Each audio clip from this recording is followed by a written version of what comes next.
1777년 조선의 26번째 임금 정조가 즉위한 지 채 1년이 되지 않았던 해였죠. 한여름밤, 깊은 고요에 잠겨있던 창덕궁의 어둠 속에서 갑자기 날카로운 총성이 울려 퍼졌습니다. 개혁을 꿈꾸던 젊은 군주의 목숨을 노린 칼날은 과연 어디에서 온 것이었을까요? 그리고 그날 밤, 왕은 어떻게 죽음의 그림자를 피할 수 있었을까요? 오늘 우리는 단순한 암살 미수 사건을 넘어 조선 최고 권력자의 생명을 위협했던 거대한 음모의 전말을 파헤쳐 보려 합니다. 당시 조선을 뒤흔들었던 정치적 경랑 속에서 한 나라의 운명을 좌우할 수 있었던 왕의 지혜로운 결단과 용기를 함께 목격하시게 될 겁니다. 과연 어떤 비밀이 숨겨져 있었을까요? 정조가 왕위에 오르던 순간은 결코 순탄치 않았습니다. 할아버지 영조 임금께서 오랜 시간 공들여 탕평책을 펼치셨음에도 불구하고 조정은 여전히 노론과 소론이라는 거대한 두 세력의 날카로운 대립으로 얼룩져 있었죠. 특히 정조는 어린 시절 비극적인 죽음을 맞이했던 아버지 사도세자의 그림자 속에서 살아야 했습니다. 아버지의 죽음이 정조의 왕위 계승에 대한 정통성 논란을 끊임없이 불러일으켰던 겁니다. 마치 얼음 위를 걷는 듯 위태로운 상황 속에서 젊은 정조는 자신의 왕권을 안정시키기 위해 부단히 노력해야만 했습니다.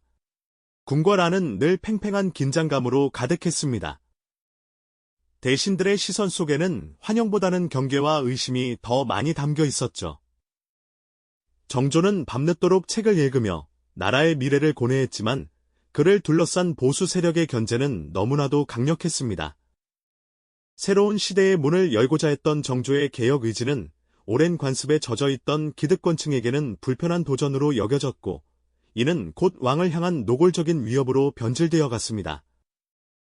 마치 폭풍전야와도 같은 분위기 속에서 정조의 개혁 발걸음은 한 걸음 한 걸음이 위태로운 줄타기 같았죠. 그렇게 숨막히는 전국이 이어지던 1777년 8월, 마침내 모두의 예상을 뛰어넘는 충격적인 사건이 벌어지고 맙니다. 바로 창덕궁 한복판에서 임금의 목숨을 노린 자객들이 침투하는 전대미문의 사태가 발생한 것이죠. 어둠이 짙게 깔린 밤, 궁궐의 고요를 깨뜨리며 울려 퍼진 총성과 칼날의 섬뜩한 번뜩임은 조선 전체를 충격과 공포 속으로 몰아넣었습니다. 대체 누가 감히 왕의 침정까지 침범하여 이토록 대담한 암살을 시도한 것일까요? 그리고 이 사건의 배후에는 과연 어떤 거대한 음모가 숨겨져 있었던 걸까요? 이제 그날 밤의 진실을 향한 긴 여정을 시작해 보겠습니다. 1777년 8월 28일, 창덕궁의 밤은 평소와 다름없이 고요했습니다. 그러나 그 평화는 거짓된 장막에 불과했죠. 깊은 밤, 어둠을 틈타 궁궐 담장을 넘어선 그림자들이 있었습니다. 이들은 마치 미리 지형을 익혀둔 듯 숙련된 움직임으로 경계망을 뚫고 왕의 거처인 희정당을 향해 나아갔습니다. 그들의 발걸음은 궁궐의 돌담과 처마 밑을 따라 소리 없이 움직였고, 마침내 희정당에 다다르자 창문을 부수고 침전으로 침입하는 대담함을 보였죠. 정적을 깨고 울려 퍼진 유리창 파열음은 잠자던 궁궐을 순식간에 혼돈의 도가니로 몰아넣었습니다. 갑작스러운 총성과 함께 번뜩이는 칼날이 어둠을 갈랐습니다. 왕의 침전은 아수라장이 되었고, 칼바람이 휘몰아치는 급박한 상황 속에서 젊은 정조는 침착함을 잃지 않았습니다. 그는 본능적으로 몸을 피하면서도 동시에 호위 무사들에게 냉철하게 지시를 내렸죠. 훈련된 무사들은 혼비백산할 새도 없이 재빨리 왕을 에워싸고 자객들과 격렬한 싸움을 벌였습니다. 좁은 공간에서 펼쳐진 사투는 그야말로 목숨을 건 혈투였습니다. 자객들은 훈련받은 전문가들이었고 그들의 목표는 오직 하나, 바로 임금의 목숨이었으니까요. 궁궐 전체가 비상에 걸리고 사방에서 달려온 병사들이 희정당을 에워쌌습니다. 하지만 자객들은 이미 궁궐 내부 사정에 밝은 듯 혼란을 틈타 어둠 속으로 유유히 사라지려 했습니다. 이 과정에서 일부 자객들은 붙잡혔지만 대부분은 어둠을 벗삼아 달아나 버리고 말았죠. 새벽녘, 암살의 흔적이 낭자한 희정당은 처참한 모습으로 그날 밤의 공포를 고스란히 증언하고 있었습니다. 엎어진 가구와 깨진 기물들, 그리고 바닥에 흥건히 고인 핏자국은 그날 밤의 참상을 여실히 보여주었죠. 조선 역사상 임금의 침정까지 침범한 전례 없는 암살 시도에 온 나라는 충격과 공포에 휩싸였습니다. 이 사건은 단순히 몇몇 자객들의 우발적인 범행이 아니었습니다. 너무나도 조직적이고 치밀한 계획이었으니까요. 정조는 즉시 의금부에 명하여 사건의 진상을 철저히 수사하도록 지시했습니다. 붙잡힌 자객들에 대한 강도 높은 신문이 시작되었고 의금부 취조실은 고통스러운 비명과 자백으로 가득 찼습니다. 자객들의 입에서는 예상대로 이 사건의 배후에 거대한 음모가 숨겨져 있음이 드러나기 시작했습니다. 그들은 단순히 돈을 받고 움직이는 용병이 아니었죠. 정조는 수사보고서를 꼼꼼히 살피며 밤낮으로 고심했습니다. 그는 이 사건이 자신의 왕권을 위협하고 개혁을 방해하려는 보수 세력, 특히 노론벽파의 소행임을 직감하고 있었을 겁니다. 할아버지 영조의 탕평책에도 불구하고 깊어진 당파 간의 뿌리 깊은 대립, 그리고 아버지 사도세자의 죽음으로 인한 정조의 정통성 논란은 늘 그의 발목을 잡는 그림자였으니까요. 개혁을 추진하려는 젊은 왕의 의지는 오랜 관습과 기득권을 옹호하는 세력에게는 불편한 도전으로 여겨졌고, 그들은 왕을 제거하는 극단적인 시도까지 감행한 것이었죠. 조정 대신들 사이에서는 서로를 의심하는 분위기가 팽배했습니다. 누구를 믿고 누구를 경계해야 할지 알 수 없는 살벌한 정국이 이어졌습니다. 자객들의 진술 속에서 특정 정치 세력과의 연루 가능성이 제기되면서 조정은 더욱 혼란에 빠져들었습니다. 정조는 이 혼란 속에서 진실의 조각들을 하나씩 맞춰나가며 자신의 목숨을 노린 배후의 실체를 파헤치기 위해 고군분투했습니다. 과연 그는 이 거대한 음모의 꼬리를 잡고 조선을 뒤흔든 권력투쟁이 민낯을 백일하에 드러낼 수 있었을까요? 암살 시도 직후 창덕궁의 고요는 산산이 부서지고 의금부는 마치 폭풍전야의 바다처럼 극도의 긴장감에 휩싸였습니다. 정조는 이 혼란 속에서 진실의 조각들을 하나씩 맞춰나가며 자신의 목숨을 노린 배후의 실체를 파헤치기 위해 고군분투했죠. 붙잡힌 자객들은 의금부에 깊고 어두운 취조실로 끌려갔습니다. 그곳에서는 밤낮 없이 매서운 신문이 이어졌습니다. 고통스러운 신음소리와 함께 그들은 감춰진 진실의 조각들을 하나씩 그리고 또 하나씩 토해내기 시작했습니다. 처음에는 단순한 강도의 소행처럼 보였던 이 사건은 자객들의 입에서 흘러나온 이야기들로 인해 전혀 다른 양상으로 전개되기 시작했습니다. 그들의 진술은 단순히 돈을 좇는 용병들의 우발적인 범죄가 아니었음을 명확히 보여주었죠. 마치 거대한 그림자의 일부처럼 그 뒤에 숨겨진 누군가의 치밀한 지시와 계획이 있었음을 암시했으니까요. 이들은 단순한 칼잡이가 아니라 누군가의 명령을 받아 움직이는 도구였던 겁니다. 이름 모를 배후의 존재가 서서히 그 실체를 드러내기 시작하면서 조정은 더욱 큰 소용돌이에 휘말렸습니다.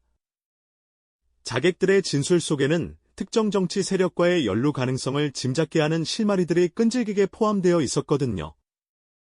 특히 정조의 개혁에 노골적으로 반대하고 불안정한 그의 왕권을 흔들려 했던 노론벽파의 이름이 수면 위로 떠오르기 시작했습니다.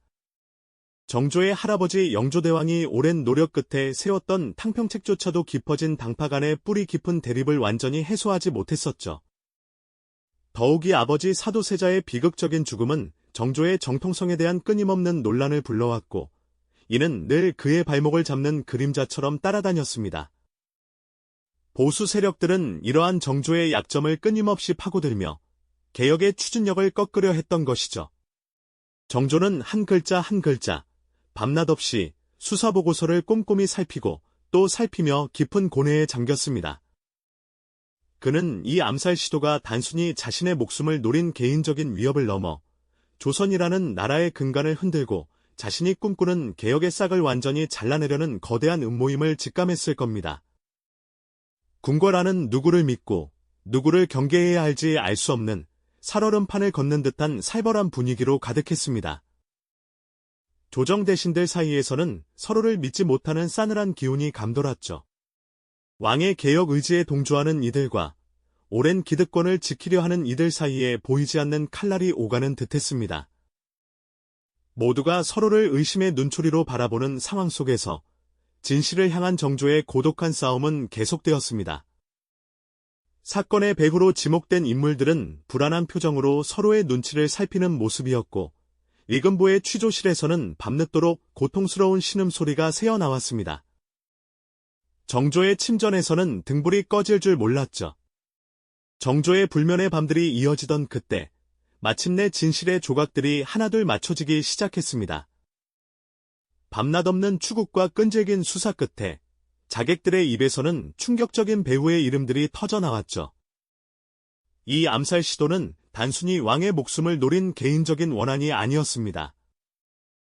조선의 뿌리 깊은 권력 구조를 뒤흔들고 정조가 꿈꾸는 새로운 조선의 싹을 아예 잘라내려는 거대한 음모의 실체가 서서히 드러난 겁니다. 노론 벽파를 중심으로 한 보수 세력, 즉 오랜 세월 기득권을 누려왔던 이들이 개혁 군주 정조의 등장을 자신들의 입지에 대한 위협으로 간주하고 그를 제거하려 했던 것이죠. 정조는 이 모든 보고를 들으며 깊은 분노와 함께 차가운 결단을 내렸습니다. 그는 이 사건을 단순한 암살 미수로 끝내지 않았습니다. 오히려 이것을 자신의 왕권을 공고히 하고 개혁에 대한 의지를 만천하에 선포하는 결정적인 기회로 삼았죠. 마치 거센 폭풍우가 지나간 뒤 땅이 더욱 단단해지는 것처럼 말입니다. 그는 어자에 앉아 흔들림 없는 눈빛으로 관련자들에 대한 엄중한 처벌을 명령했습니다. 자객들은 물론 그들을 부추기고 뒤에서 조종했던 핵심 배우 인물들까지 그 누구도 법의 심판을 피할 수 없었습니다. 이들의 처벌은 단순히 개인적인 복수를 넘어 왕실의 권위를 다시 세우고 국가의 기강을 바로잡는 단호한 선언이었죠. 이처럼 정조는 자신을 향한 칼날을 역으로 이용해 위태로웠던 왕권을 더욱 강력하게 확립했습니다. 이제 누구도 감히 왕의 개혁 의지에 정면으로 맞설 수 없게 된 겁니다. 이 사건을 계기로 정조는 자신의 탕평책을 더욱 확고히 추진할 수 있는 정치적 동력을 얻게 됩니다. 특정 당파에 얽매이지 않고 오직 능력만을 기준으로 인재를 등용하는 그의 정책은 이제 그 누구도 반대하기 어려운 명분이 생겼으니까요. 그는 규장각을 중심으로 점고 유능한 학자들을 대거 등용하며 개혁 정책 추진에 박차를 가했습니다. 마치 거대한 톱니바퀴가 맞물려 돌아가듯 조선의 새로운 미래를 위한 설계가 본격적으로 시작된 것이죠. 이 암살 시도 사건은 정조 개인에게도 그리고 조선이라는 나라 전체에도 큰 전환점이 되었습니다. 생명의 위협 속에서도 굴하지 않고 진실을 파헤치며 위기를 기회로 삼아 자신의 통치 철학을 관철시킨 정조의 모습은 오늘날 우리에게도 깊은 울림을 줍니다. 한 나라의 지도자가 극한의 상황에서 어떤 결단을 내리고 그 결단이 어떻게 한 시대의 흐름을 바꾸어 놓을 수 있는지 여실히 보여주는 대목이죠. 개인적인 복수심에 갇히지 않고 더 큰 그림, 즉 국가의 안위와 백성의 삶을 위한 대의를 선택한 그의 지혜와 용기는 시대를 초월하는 리더십의 본보기가 아닐까 싶습니다. 정조는 이 사건을 통해 단순한 왕이 아닌 진정한 개혁 군주로서의 위상을 확립할 수 있었습니다. 그의 치세는 이후 조선 후기 문화와 정치의 황금기를 이끄는 중요한 기반이 되었으니 말이죠. 이처럼 위기 속에서 흔들리지 않는 신념과 탁월한 지혜가 세상을 어떻게 변화시킬 수 있는지를 정조의 삶을 통해 우리는 다시 한번 깨닫게 됩니다. 그의 개혁은 이 암살 시도를 계기로 더욱 가속화되었지만 그 길이 언제나 순탄했던 것만은 아니었습니다. 오히려 더 큰 반발과 예상치 못한 난관에 부딪히기도 했죠. 다음 이야기에서는 정조가 추진했던 강력한 개혁 정책들이 또 어떤 반발과 위기를 불러왔는지, 그리고 그 위기를 정조는 어떻게 돌파해 나갔는지, 그의 치열했던 삶의 다음 장을 함께 들여다볼 예정입니다. 이 영상이 도움이 되셨다면 좋아요와 구독 부탁드립니다. 여러분의 응원이 제게 큰 힘이 됩니다. 다음 영상에서도 더 유용한 정보를 공유하겠습니다. 감사합니다.